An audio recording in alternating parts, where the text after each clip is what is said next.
Hey everyone, I'm going to show you how to build a garden fountain with Lego bricks for today's tutorial. Let's start with a 6x6 plate for the base. You can use any size you wish. I'm going to take a 2x2 round flat tile with center hole. Let's set that down on our 6x6 plate.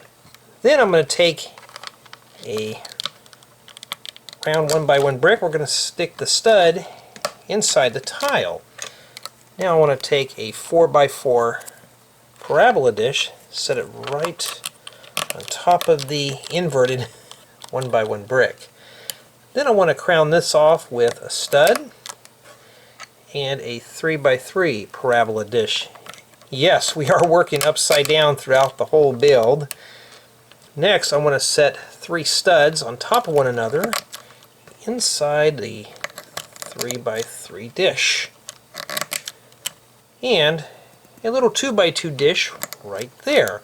Now, to simulate some water, I'm going to take a little gem, set that right inside. It snaps right inside the little tube inside the dish for a nice garden fountain.